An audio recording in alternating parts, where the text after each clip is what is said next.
студии Николай Борисов и обзор чрезвычайных происшествий. У кого-то плохо. ФСБ, РФ, Кройка, что там? Студенческий билет.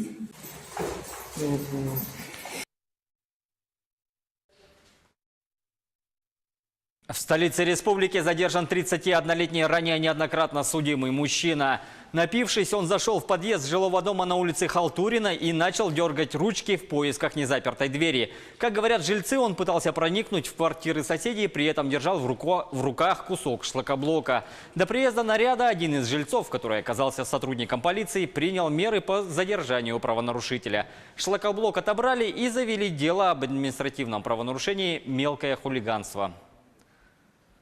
В федеральной повестке в Москве сыщик взял деньги, но не предоставил матери никакой информации о ее ребенке, что сейчас с малолетней девочкой и что решил суд в отношении непутевого Шерлока Холмса, в репортаже наших коллег. Сейчас 5-летняя Ева жива, здорова и живет с мамой в Москве. До этого Елена искала дочь 1,5 года. Говорит, что ее муж, тиран, после развода забрал ребенка и сбежал, несмотря на решение суда о том, что девочка должна была остаться с мамой. У меня было 3 черепно-мозговые травмы. Его одного удара хватило мне, чтобы я отлетала в другой угол комнаты. Чтобы найти дочь, Елена наняла частного детектива Андрея Винка.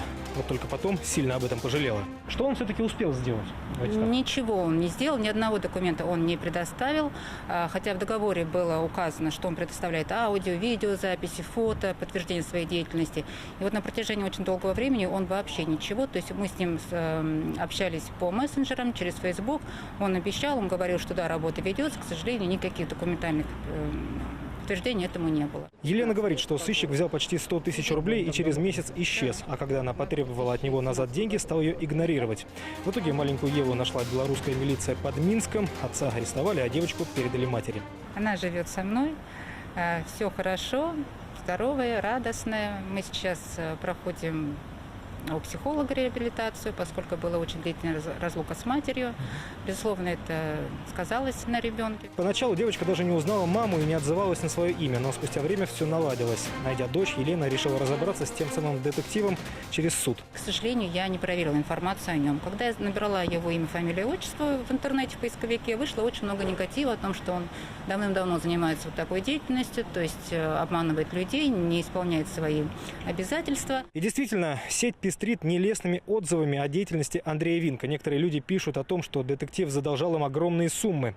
В суде у Елены были на руках все документы, однако ответчик-детектив на заседание не явился. А когда мы ему позвонили, то заявил, что якобы даже не знал о судебном заседании. На тот момент, когда собирались сведения, ее муж не находился на территории России. И каких-то данных исходных она не давала. Искали мы его по Москве и Московской области. Поэтому, естественно, мы его не нашли, он находился в Беларуси. И нашли его, потому что она обвинила своего мужа в убийстве дочери, насколько я знаю. Его объявили в международный розыск как убийцу, а потом нашли, и дочь оказалась с ним и жива. В итоге суд перенесли из-за неявки ответчика. Было решено направить ему повторную повестку, но уже не по почте, а по телефону. Благо, трубку он взял, и теперь следующее заседание состоится 27 июня. Владимир Кузнецов, Александр Шедевр и Дарья Рассказова. Новости 360.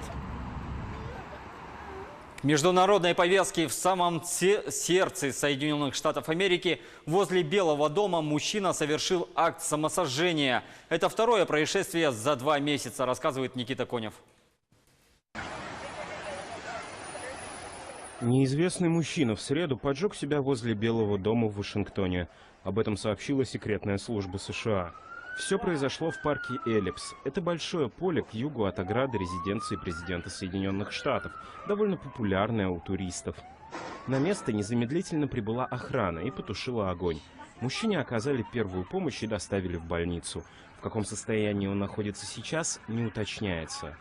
Таблоид TMZ, впрочем, пишет, что неизвестный после того, как поджег себя, не упал на землю, а даже смог пройтись. Журналисты предположили, что на нем был защитный костюм, однако подтверждения этой теории нет. Это второй подобный инцидент за последние 2 месяца. 12 апреля поджег себя мужчина на электрическом кресле-каталке. На этом пока все. Берегите себя.